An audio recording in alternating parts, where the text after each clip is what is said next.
Yik'etsutat, Ktakatuhan, Tsuakakewa, welcoming the morning.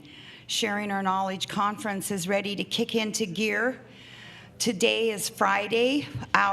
We have a few changes, and today the Petroglyph Beach field trip with Bonnie Demersion will be 6A starting at 10:15 today and going till 11 o'clock. The 9B, 150 to 350 Norma Shorty Sustaining Indigenous Knowledge will be in, I think, the bigger room for the Zoom, I think room 1. And Mita DeWitt has been changed to 4 o'clock today, 10B. Southeast Alaska Plant as Food and Medicine. As always, we'd like to give the land acknowledgement to the Shtahin Kwan traditional lands here in Wrangell. Right now, we'd like you guys all to listen. We're going to do a prayer now with Anyat Lahash, Sam Johnston, Tislin.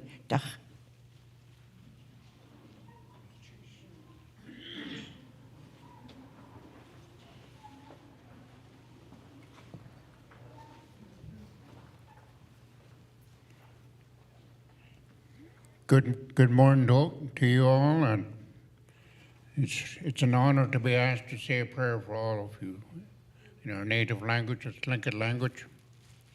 The Kian Kao, Gunas Chish Aksati, Gunas Chish, Aya Ushru to the Adi, Akatu Sisakea, the Handakasti, Ache Idakstokadi Tiaksati, Hein Hanestiaksati, Ea Wushin Yeji to the Ne.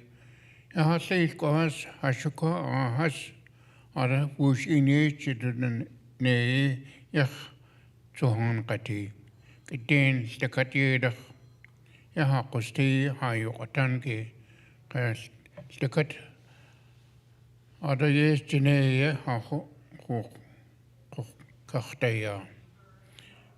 Which is to go it water yet Kakati Sati, a chair. Kunal cheese you died, Sati, Kunal cheese.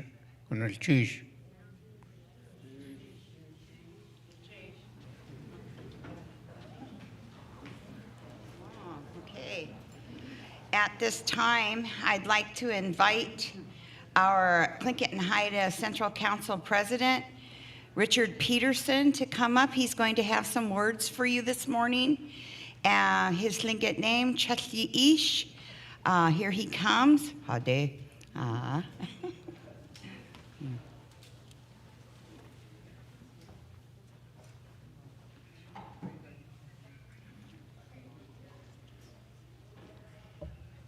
Good morning. It is so good to see all these beautiful faces. I feel like it's like we're coming out of darkness, the fog with this COVID. I know it's still here with us. We have to be cognizant of that, but it's just so great to gather and see everybody. Chakya East to SOK, Richard Peterson, President Tlingit and Haida.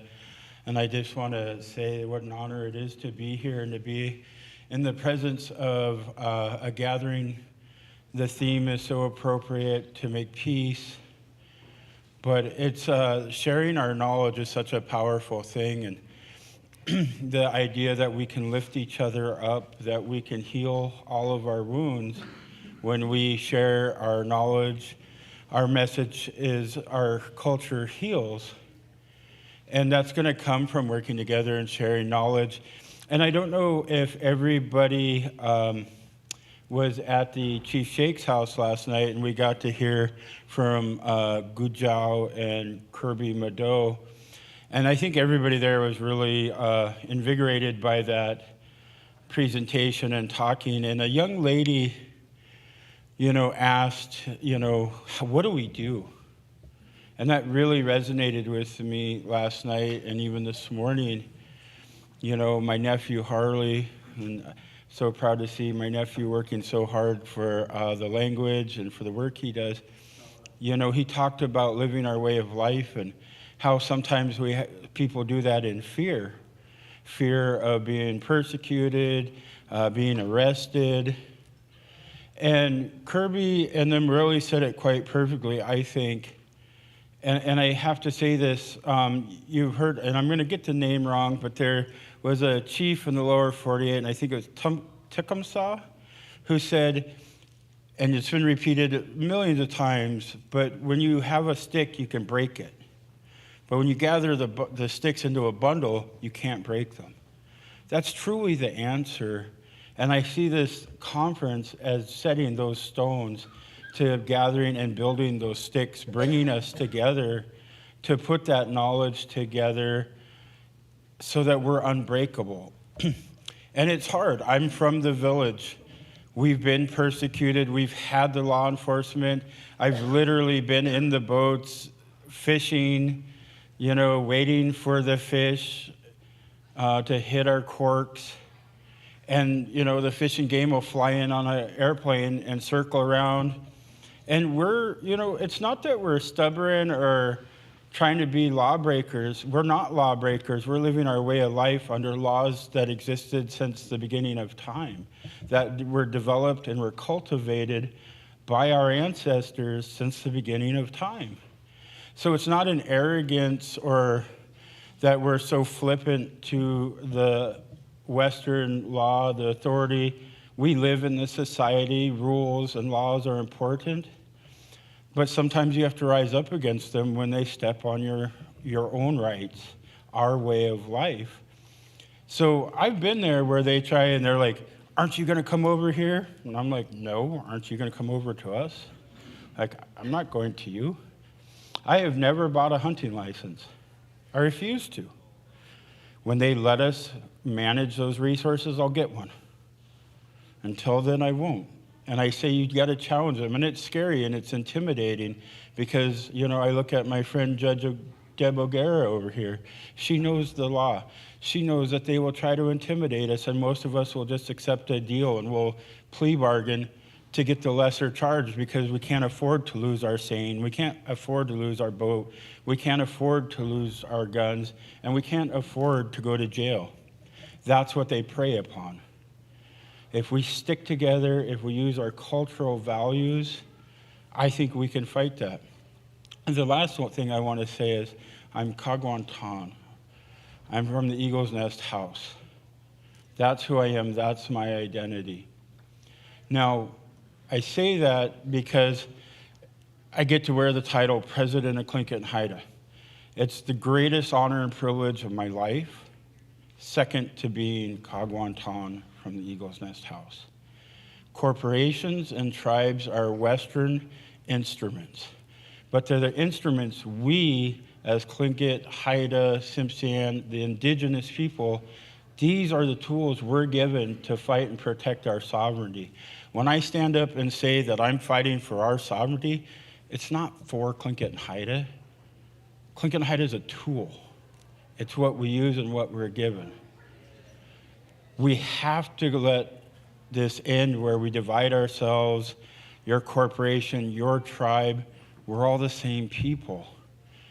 ANCSA and the tribes are Western tools, and we should be wielding them to put our culture into perpetuity. We should be defending it day in and day out, our way of life. We're not doing anything new. I'm not, thank you, nephew, for calling me a genius. Everything I have and do is because our ancestors were the architects of who we are. And when we turn back to our ancestors, our values, our way of life, we're going to be here for another millennia. So I congratulate you for this gathering. Thank you so much for welcoming me. It's so good to see so many people. It was so good to see Annette Thompson, who was like my auntie. She turned 82 yesterday. Oh, can you even believe it?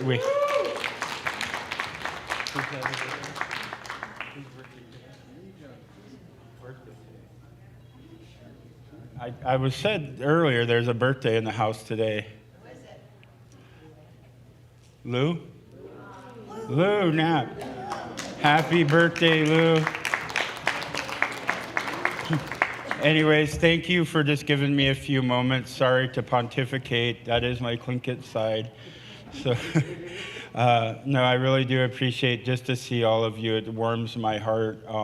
I left the Chief Sheik's house last night filled with renewed hope. Hearing the words not just of Gujau and Kirby, but hearing our own people stand up and acknowledge the way they do. Bob Sam, who just always inspires me, who is so humble. But our people stand up, and there's so much light and knowledge and wisdom collectively. I just want to say to you, Gunchi Ha'a.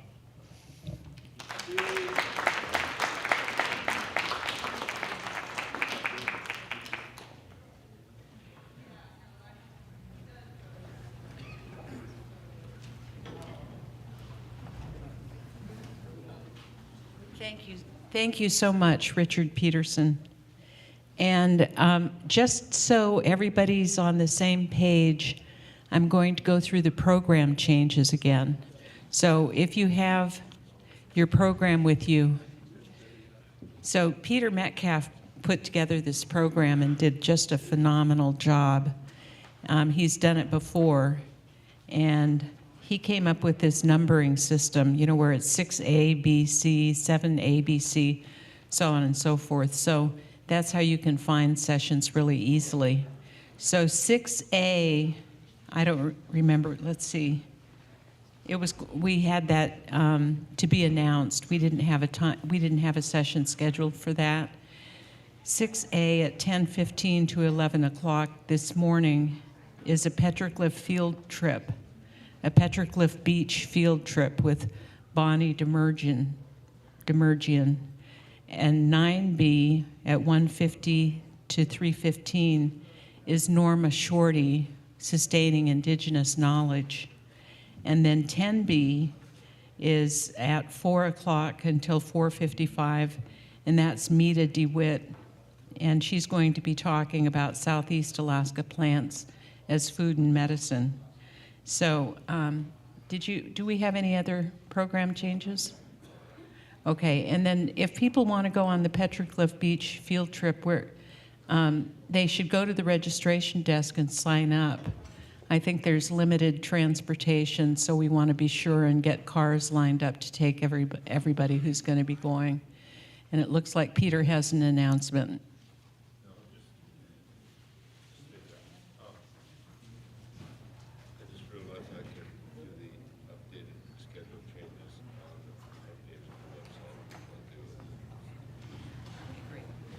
So in case you didn't get all that, you can go to our website, sharingourknowledge.org, and you'll find them. Peter's updating the website, so all the program changes will show there.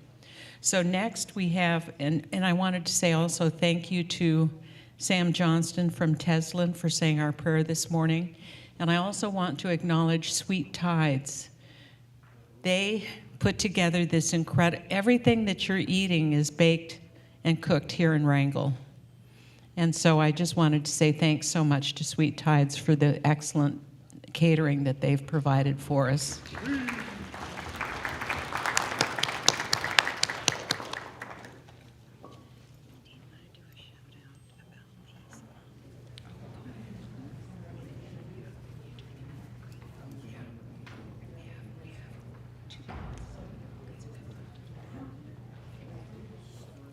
Okay, one other announcement this morning, and we'd like to do this each day that we're here, is that we are taking donations in memory of.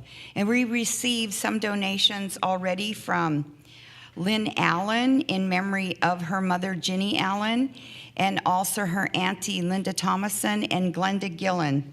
We also have a donation from Thomas Gillen for Glenda Gillen, his wife, Annette Thompson for Willie Eon. So I'm just letting you guys know that, and all this will be done each day, and mostly we'll be handing out those cards for you to fill out if you'd like to, and then at the banquet we'll read the whole list. Gunalchish. And now it's time for Miss Miranda Belarde-Lewis.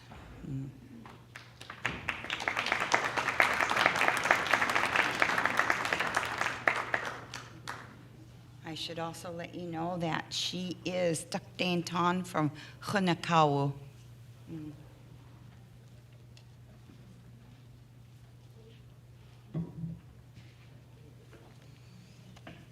Haka kewa'a.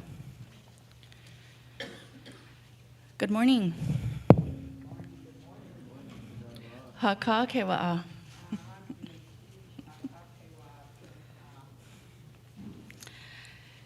Skik yucha tuasauk. Yelt nahatsati. Daktintan ayachat. Zuni yadi. Filipino dashkan ayachat. Zuni dashkan ayachat. Kagwantan Dah Anugu. Good morning, everyone. In my father's language, I would say, Kotanawan Dawakya. I hope your overnight was blessed. My Tlingit name is Shkik. My Zuni name is Tsatanatitsa. I was born into the Daktintan clan. Our family is from Huna, excuse me. I was raised in Zuni, New Mexico, and there I'm born for the Corn Clan, or the Doakwe, the Corn people. I've been changing the title of my talk, and so what you see in the program is different. So today, the title is Towards Peace and Balance, Our Arts as Historical Documents. Gunaltish to the Tlingit people of Ringo, Shtachin Juan. Gunaltish for allowing us to be here on your land and your beautiful, beautiful waters. Gunaltish for allowing us to be here while your town is quiet and for making sure that we respect your quiet time. Gunaltish to the Sharing Our Knowledge Host Committee for asking me to be here today. It is a huge honor. And I apologize in advance if I start to cry. And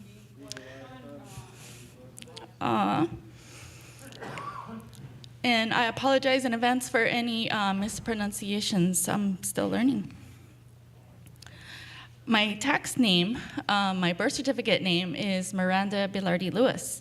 I'm an independent curator of living artists, and I'm an assistant professor of information science at the University of Washington at the Information School. I live in Seattle with my husband and my children.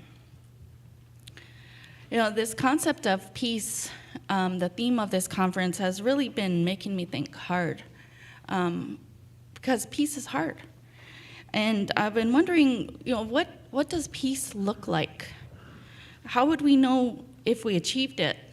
And if we do achieve it, would it be enough?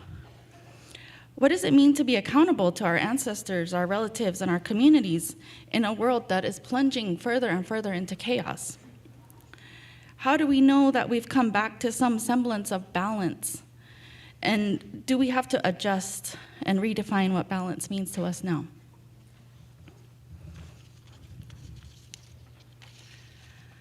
I'll come back to these questions later, before I take a few questions at the end. But today, I'm very excited to share some art with you by some of our living artists, covering broad themes surrounding war and fighting, peace, justice, solidarity, and personal moves towards peace. Tlingit, Haida, Tsimshian folks, we're not famous for knowing peace, practicing peace with each other or even amongst ourselves. Our battles, our wars are legendary. They're known all up and down the coast, and even where I live in Washington, I get teased about, am I coming to raid the Sklalams, the Suquamish, the Duwamish down there, because our warfaring ways are well known, very well known. Our acknowledged, documented pre-contact history included a highly organized class structure that included high status and even noble people, as well as kidnapped people who became slaves within our villages. When preparing for a battle or a raid, there was preparation in the armor, the prayers, the physical training, the mentality necessary for battle.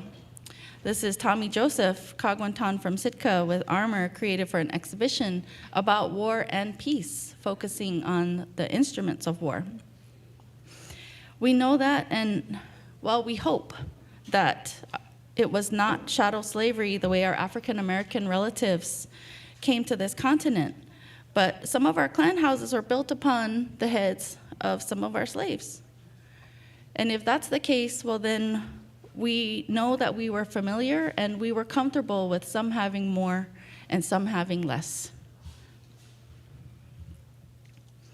We also know that the pictures of every piece of wealth shoved on one side of the clan house, as in this famous photo of the whale house in Klukwan, with the house leaders standing in their finest Chilkat regalia, we know that this was made to make it seem like this was every day, but we know that that was staged. We know that this is for a photograph. But the ideas of our wealth, our ceremonial clothing, have persisted. Our highly structured economic systems are one of the reasons we became so heavily researched in the first place, and why we continue to be researched. It's interesting to witness what catches the non-native imagination and their focus. Our Ku'ik system was, and it is still, an impressive sight to see. The clan-specific hosts, the proprietary songs, the oral tributes to the host by distinguished guests, the gendered seating areas of those witnessing, the spectacle of the giveaway, even if the intent was not always understood as an act of payment for our memories. This photo is from the Ku'ik honoring my uncle, Pat Mills, and this is Deborah Dalton being surrounded by our Raven men. And in all the photos that I took of this night, of this evening when we were hosting, this is the only one that was cloudy at the top, and just was further evidence for us as a family that our ancestors were there and that they were happy. I'm not telling you anything that you don't already know about war, conflict, historic photographs, or the Ku'ik system. We know it was not all about peace at the time of contact, but we also know that we are societies built on a cherished concept of balance. The Ku'ik is a beautiful example of us trying to achieve that balance between ourselves and our grief. Another thing that I don't need to go into detail about is how after several waves of European and then Euro-American colonizers and settlers, our ways of life changed forever. It's a close race between the various colonizing forces and how they've negatively affected indigenous peoples, but boarding schools might be the winner. It might be the winner of that race. Its lasting legacy and the severity of its consequences, they are devastating. Here in what is now Southeast Alaska, the boarding schools like Mount Edgecombe, Sheldon Jackson, the Wrangell Institute, have all contributed to many areas of concern in our present-day lives. While there were some who had great experiences, they gained valuable trade skills and made lifelong friends, the devastation caused by state-sanctioned, church-run schools is vast and intense in how it presents itself.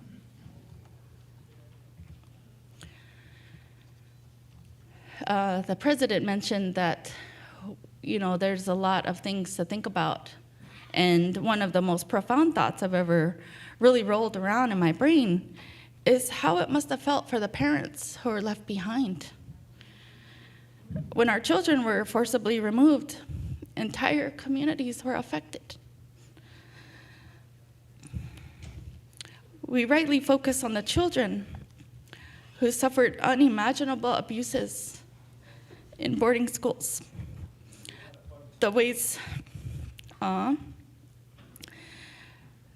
their connections to language, ceremonies, family, food, familiar landscapes affected their ability to contribute to the balance of our communities.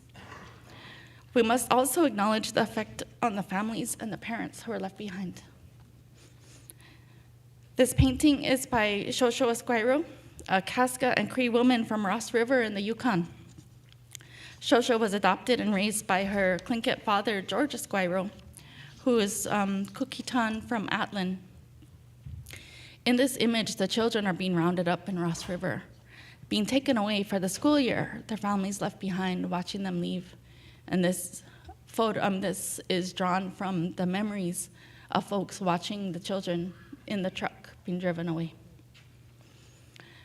I've heard and I've read heartbreaking stories about mothers, fathers, and grandparents falling into addiction to cope with the fact that their 10,000-year-old method of teaching and raising their children was not good enough for a God that they had recently been introduced to. That their precious children were going to be raised by somebody else.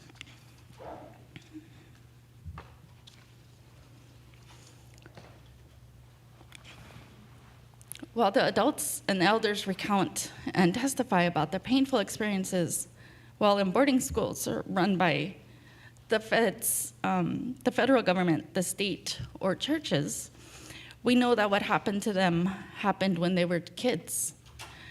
This image is the front door of a Catholic church in Saskatoon after one of their boarding schools was found to have unmarked graves on the school grounds. The red paint marks handprints on the front of the church, and the words have a simple and heart-wrenching message: we were children. This is a dress, also made by Sho Sho Esquiro. The beaded words read, "Kill the Indian, save the man," across the front of the dress. This phrase came from Captain Pratt, who was the superintendent of Carlisle Boarding School, and has come to stand for the assimilation mission of boarding schools all around the countries, both well known in the US and in Canada. It's not a surprise that Pratt was a military man and ran the school in a strict and regimented style. The words on this dress are beaded backwards, and you have to have a mirror to see the words, to be able to read them clearly. As Canadians fully grasp the words on the dress, they also catch a glimpse of themselves, because they too have benefited from the multiple ways Native peoples have been terrorized by colonialism. This dress was included in an exhibition that I curated for Sho Sho called Doctrine of Discovery. It was at the Bill Reid Gallery in Vancouver, BC, and it was really lovely to work with her and her creative genius. This is a painting in courtroom number 5 in the Yukon courthouse. It's by Violet Gattensby, who is Duckloady from Carcross. It represents a strong culture that has cracks running through it. The cracks represent colonialism, residential schools, drug addiction, other hardships. As a group, we are incarcerated at the highest rates compared to other races and ethnicities. And statistically, Native peoples are most likely to be killed by a police officer. The flowers that are sprinkled throughout this image honor those who have fallen through the cracks and represent the beautiful cultural resilience that's waiting for us just under the surface, evidenced by the flowers growing through these cracks. In some circles, the courts are an avenue towards justice and restitution. In other circles, justice can take a different form.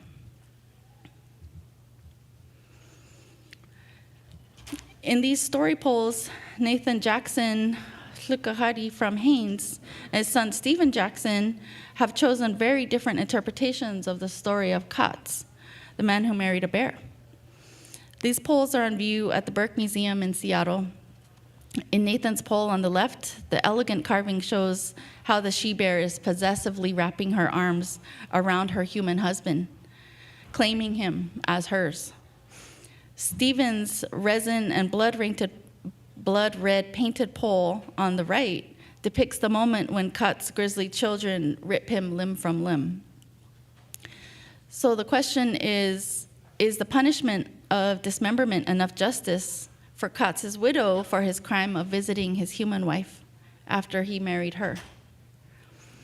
Were his children right to use violence when standing in defense of their mother's dignity? Did their actions restore balance? Did they assert their rights as their mother's children? Did they have that right? One of the ways that these polls are bringing balance also is that the original totem poles were stolen from Saxman by the Harriman expedition and were on view at the Burke Museum for over 50 years when they were returned. And as part of the return, they commissioned both Nathan and Stephen to create these poles to show reciprocity, to show goodwill between the Burke Museum and the folks in Saxman. But when it comes to the Grizzly children standing up for their mother, you know, we have a history of women also standing up for their own rights. This mural is by Crystal Worrell Tlukahadi from Juneau, and this mural is of the Tlukahadi Shiro, Elizabeth Peradovich. Elizabeth has become an emblem of diplomacy when fighting for our rights, particularly our right to vote. Yesterday, I learned of Tilly Paul Tamery and Charlie Jones, also known as Chief Shakes VII, who were also arrested for voting right here in Wrangell in the 1920s. We descend from and are inspired by those who fight and who fought for balance and for fairness. The fight for our rights as Native peoples continues, whether that's for fishing and subsistence rights, as was mentioned before, land back, like here in Wrangell, land stewardship, voting rights, and reproductive rights. This piece is by Blake Lipine, his Ducklawady from Whitehorse. And he stated, quote, "Raven transformed into anything, a pebble, a pine needle, or even a human being. Whatever the present moment called for, that's the shape Raven would take. That's Raven's best and worst quality," end quote. In this image, Raven has taken the form of a uterus and ovaries.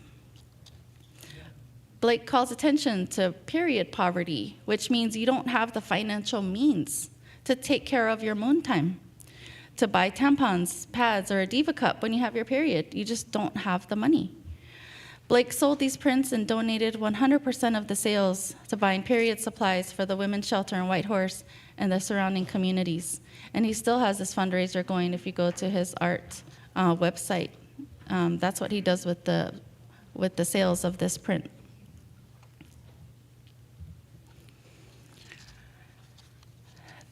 This is called The Coat Hanger and the Monster of Unsafe Abortions. It's by Alison Bremner, who is Kinich Kwan from Yakutat. This drum is painted in the wake of the Supreme Court's decision to overturn Roe versus Wade, with the potential to severely limit the reproductive health choices of people who can give birth. Before widespread access to safe abortions, the coat hanger was a common solution for poor people, one that often led to sickness and death in higher rates for Black, brown, and poor folks.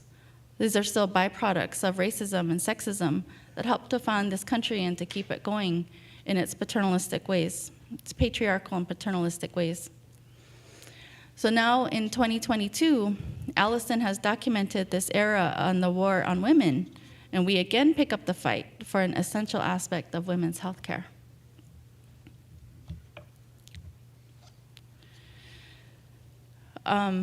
The yoga folks, can you remind me how we say inhale and exhale?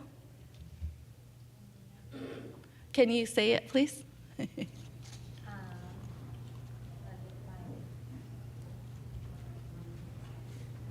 My apologies for putting you on the spot.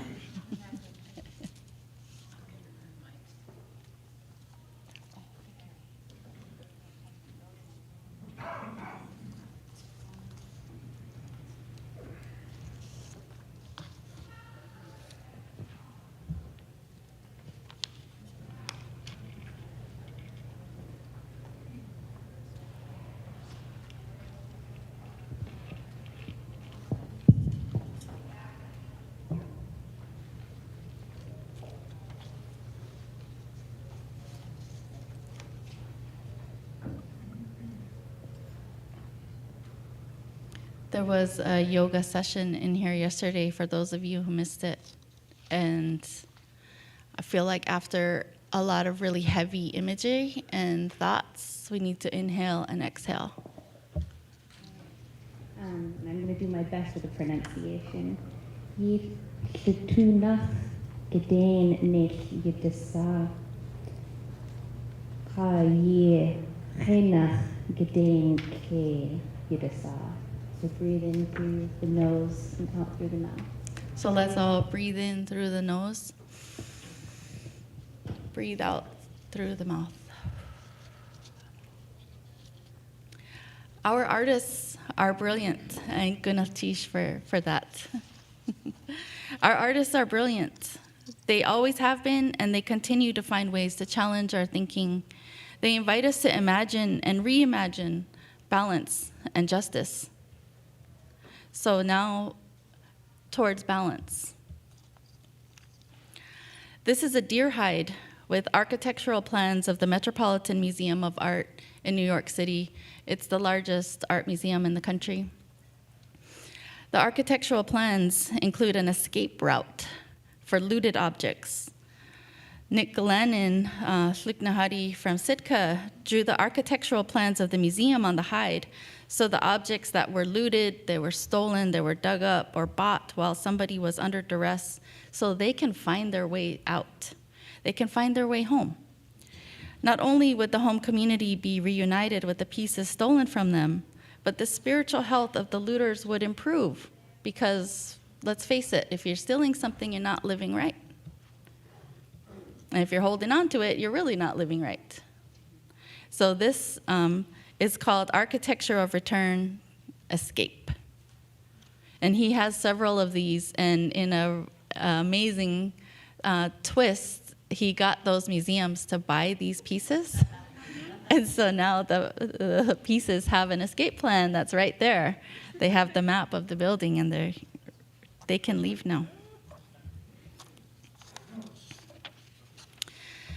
This Nachin is by the late Clarissa Rizal, Duckdington woman from Juneau, one of our family relations. Lily Hope, Clarissa's oldest daughter, stated that this resilience robe is a document depicting icons of Western influences that changed our Northwest Coast indigenous peoples during the past 300 plus years, as well as Native logos reflecting cultural integration and strength. And you can see on here that there's the logos for the Alaska Native Brotherhood and Alaska Native Sisterhood centered. This is in the Portland Art Museum, and it's part of their collection there.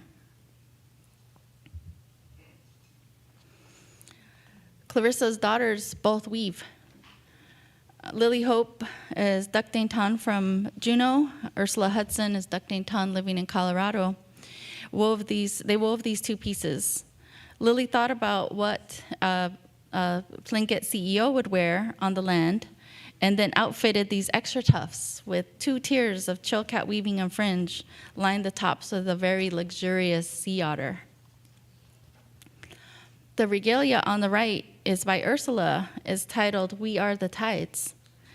This ensemble has a robe, a dance apron, and a collar woven mostly in a raven's tail style, but with modifications that include circular raven's tail, and it's finished with crochet. The fiber styles honor both her native and non-native grandmothers. The collar looks almost like a dance bib, but it can easily be transported into a high fashion runway, something that happened just last month at SWAIA, which is the Southwestern American Indian Art Association's Centennial Indian Market. To see these pieces on their own is just breathtaking.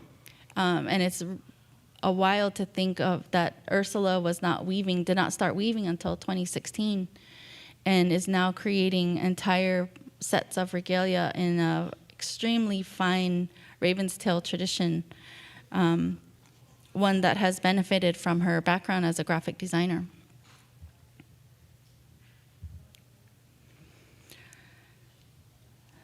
This is another piece from Sho Sho Esquiro. It's called You Don't Have to Learn, You Just Have to Remember. And when Sho Sho was working on learning different styles of beadwork and moose tufting, she was watching YouTube videos how to do it, and she was feeling really down on herself for watching YouTube videos to learn something she felt she should have learned from an elder. And she listens to videos of the late John Trudell, who is an activist down in the lower 48 and a founder of AIM, the American Indian Movement. And in one of those videos, he said that. He said, you don't have to learn, you just have to remember. And that lifted a weight off of her shoulders. And so when we're thinking about reclaiming and remembering, she took a lot of strength from his words and just went ahead and kept watching YouTube videos to learn different things that she didn't know how to do. And so as we examine how colonization, how colonialism is an ongoing presence in our lives, it's every day. We don't have to do everything from scratch. There's different ways to learn now, and even though the best way is from our elders in the language, we should be flexible, and she hopes that others will take brave steps to remember in any way that you can.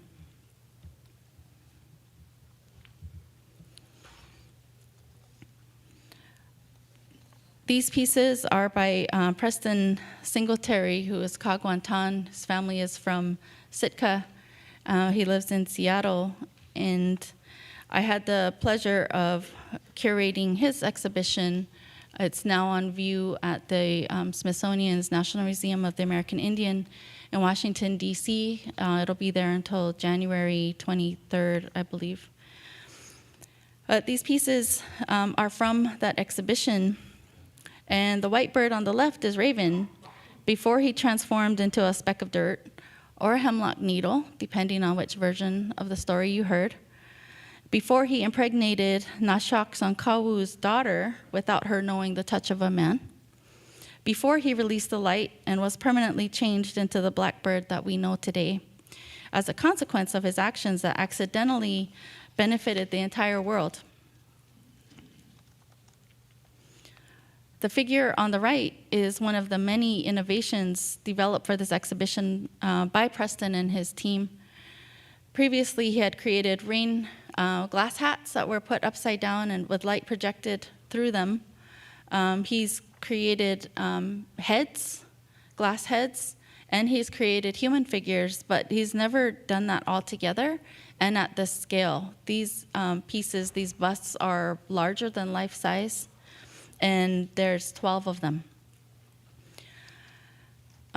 For this exhibition, we told the familiar story of Raven in the Box of Daylight, and through this exhibition, we invited all people to walk alongside Raven and to think about why his grandfather kept giving him his precious boxes of light. The distinctly human traits of forgiveness and love shine brightly through the story in a way that we hope has a universal appeal, appealing to those human sentiments of compassion and forgiveness, and ultimately of love.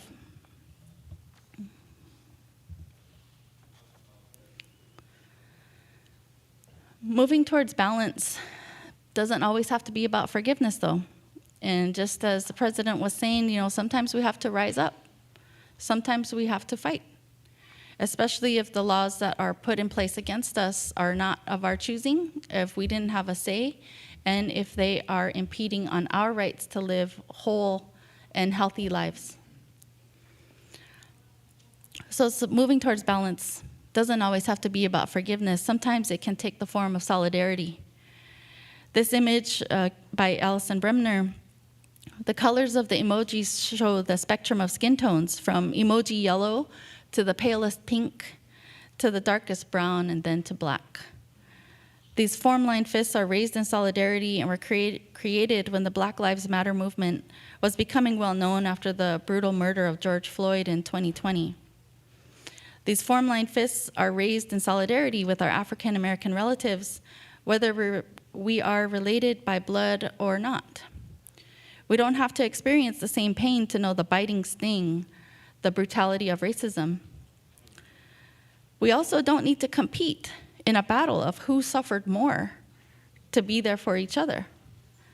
In a world that's moving more and more towards whose side are you on, which political side, which is the earth flat or round, we're picking all these different sides to be on. Standing together is a radical move towards balance, towards peace.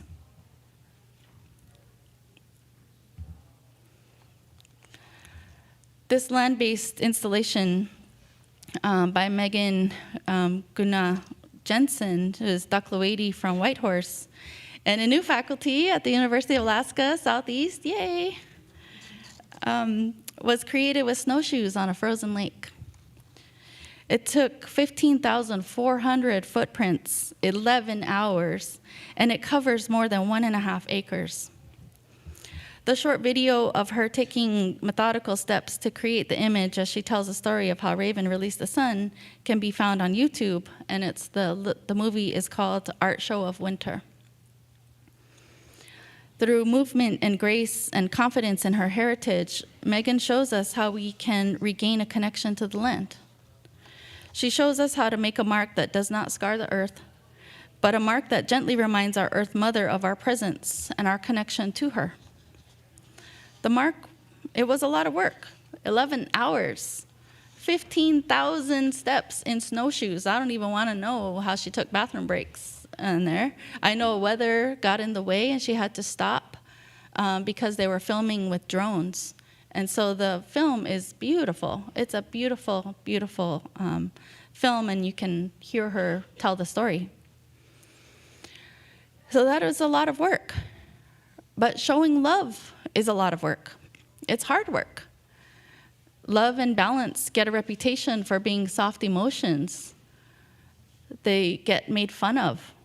But balance is hard. I don't know if any of you have ever been on a Bosu ball, but you balance on a Bosu ball, and I fell off of one the other day, and so I know, like, physically, balance is hard. Mentally, emotionally, spiritually, balance is hard. War is difficult to live through. That is a fact. My father is a Vietnam veteran, and he's still suffering from the PTSD of being in Vietnam. I know our veterans suffer of having lived through war.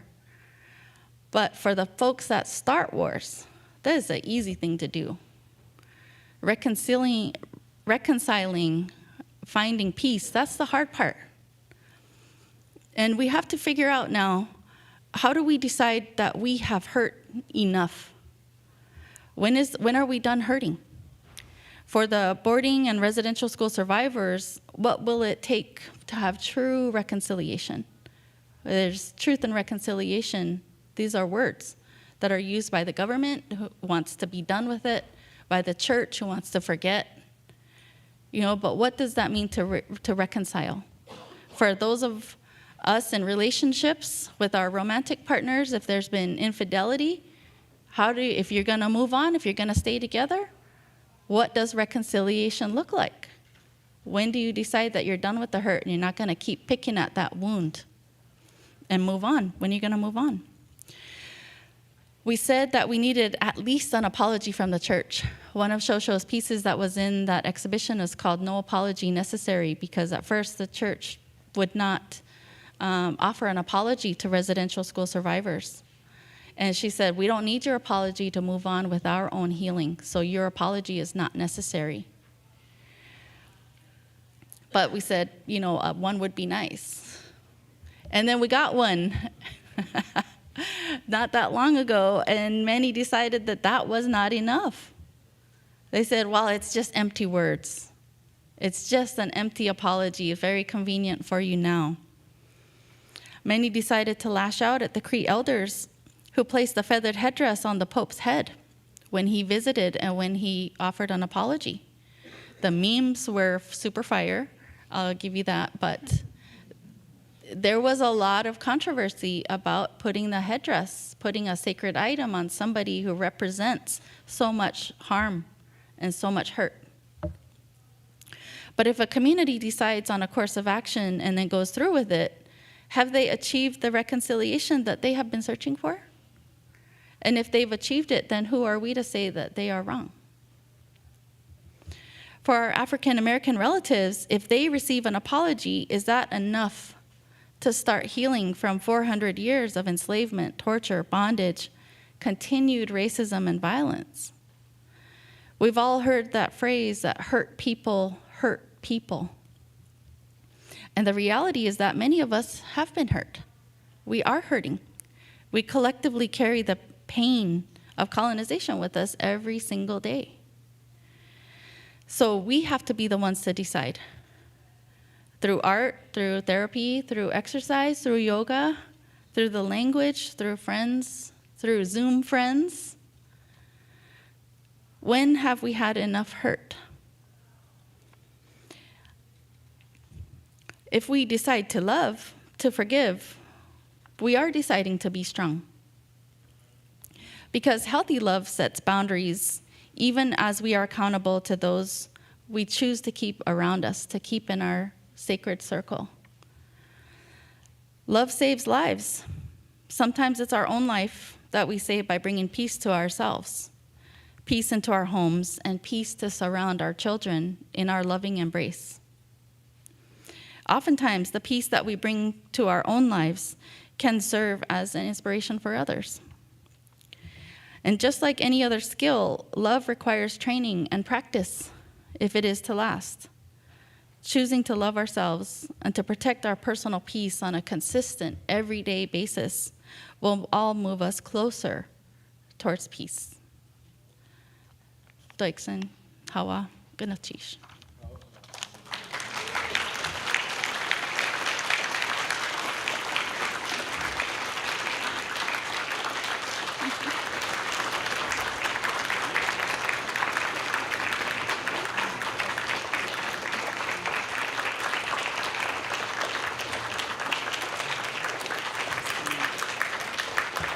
Come on, guys, let's stand and give her an applause. Stomp your feet, please.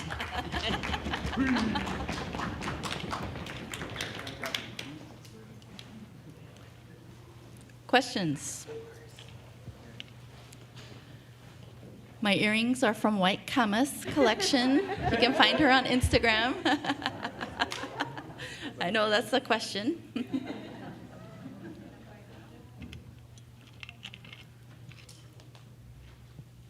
Does anybody have any questions? There's a question and a question.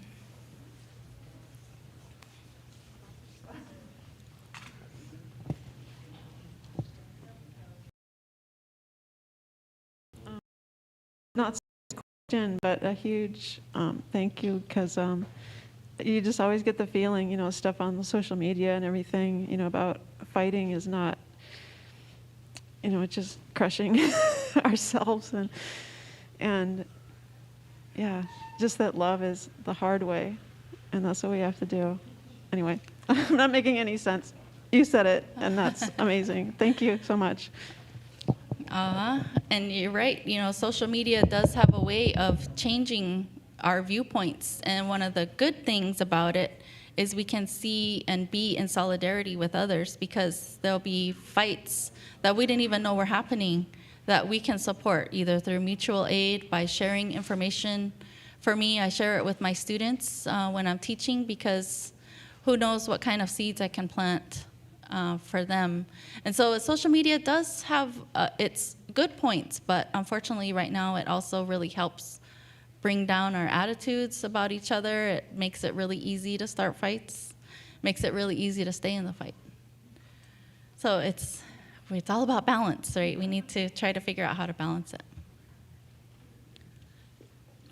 I just wanted to, I was listening last night to one elder. He talked about the battle, the older battle was with bullets, where they dodged bullets, and what's wonderful now, like those people who fought with bullets, and what's beautiful now is we're fighting with our artwork. I just noticed that. It's just something I just wanted to, I guess you call it an epiphany for me, and art is pretty hard to dodge. It really brings a message home, but goodness cheesh, I raise my hands to the ones who really physically they had to fight for us to be here. Goodness cheesh to those people, and some of them are right behind me. They had to fight a greater battle for us. Goodness cheesh to my elders, because that's why I asked them. I said, should I stand up? They said, yeah, because they stood up stood up for me, you know, and I just want to honor you and remember you in front of everybody here too. That was really inspiring. Kunischish. Yeah, Gunakchish, it was very inspiring. I was just wondering if you could tell us the name of the artist who made the print of Raven as the uterus again. I found that image to be very impactful. I'd like to look at that more. His name is Blake Lepine. I don't know if I'm saying that right. Does anybody from Whitehorse know if I'm saying Lepine? Lepine. Lepine. Lepine. Blake, yes. And Blake sells his work on Facebook. You can also find him on Instagram. And is there a question in the back, sir? I just wanted to make a comment. I happen to be sitting with people that are going to present later on, and what they had to say was, well, there you go. Nothing needs more to be said. Very humble of them, I think. And for myself, you know, I very much appreciate that you're able to use this medium and help to explain art. As far as art is concerned, I'm pretty much a dunce at that. And you know, people always accuse me of if I were to try to be an artist, I could be an artist, but that's just simply not true. But then to have it explained to me, you know, and the meaning of the artist, I think you did a great job, and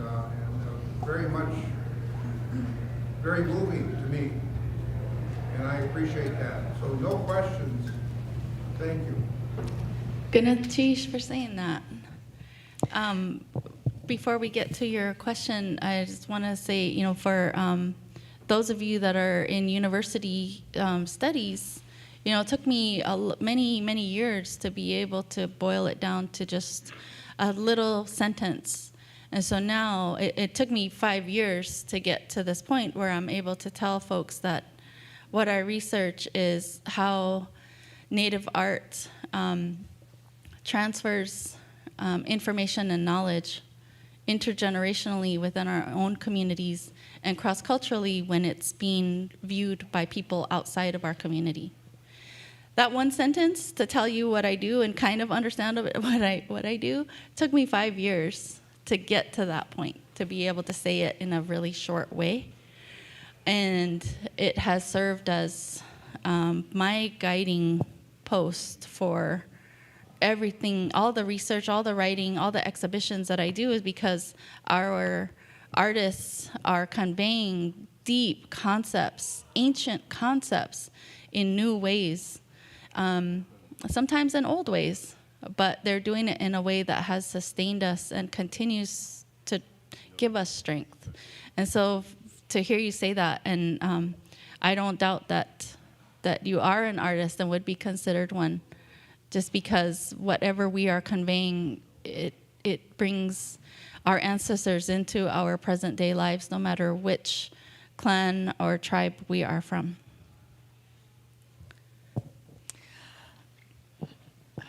Miranda, I really want to thank you for your presentation. As everybody said, it was really moving and very powerful how you were able to connect that. And I truly understand what you just finished saying about how it takes a long time to boil down isn't the right word, but to get down to the essence of the message and to then know what needs to be said at any one given time. And I would imagine that if you were to give this presentation to a different gathering, the main message would be a little different because it can interchange and adapt as we are learning to do that. So I really want to thank you. And I want to thank you for bringing the word balance into, and and I'm not sure if you were here yesterday, but I was talking about all the questions that I am developing, and you've added a few more questions to my research project, which I really thank you for. And 2 years ago, I would have said, God darn it, more questions to answer, but now I'm really excited about having that. So my question is, and it's a rhetorical question in a way because I know the answer, but I would really love to to know where is the other information, the other images, the other thoughts that didn't appear in this presentation, because I know there's a lot in the background, and I would love to sit down with you and be able to look at those and talk with you about those. Thank you very much. Ooh, which images didn't make the cut? Well, now I'm about to offend people, huh? Well, when I was, academics, they ask us to tell stories through our research and our writing. And so, what kind of story depends on your data, depends on your research, your sources, and how you're thinking about it. And so, if we're using an indigenous lens to our research methods, our questions, how we collect our data, and how we analyze it, I wanted to make a connection between this forget-me-not image in the courthouse in Carcross to Nick Gallanon's piece, God Complex. Because of those high rates of incarceration, because of the high rates of,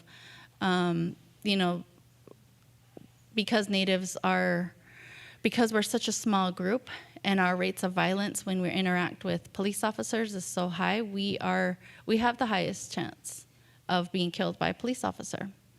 We don't hear about it. We definitely don't hear about it as much.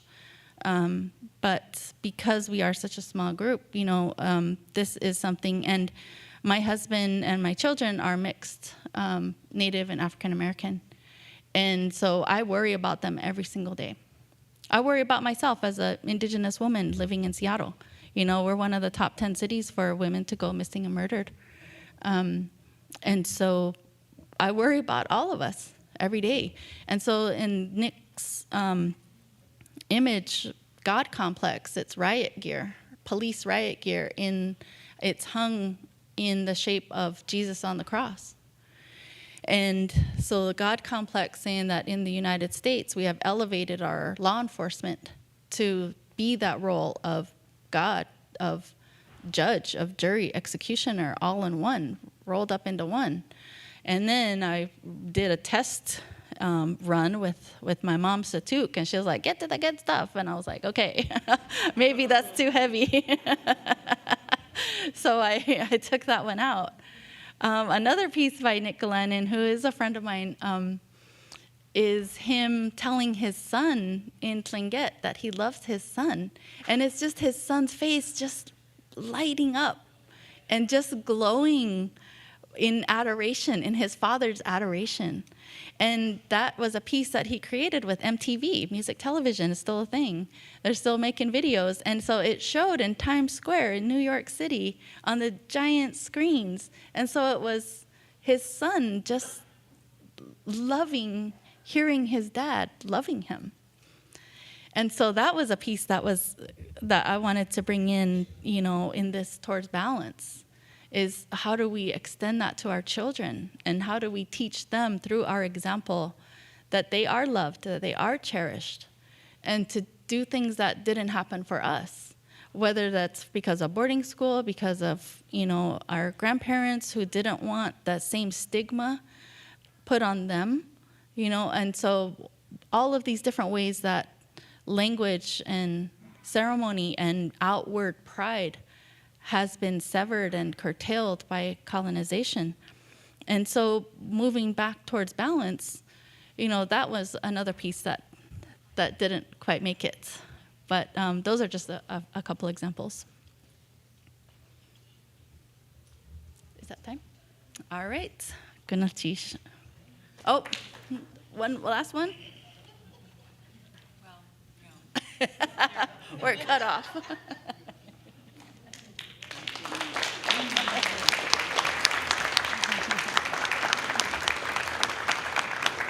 Can I just unplug this? This is a good MC. This is why it's running smoothly. Yes. Thank you. So, yeah, when the planning organizing committee asked me to be the MC, they said, keep it on time and don't talk long.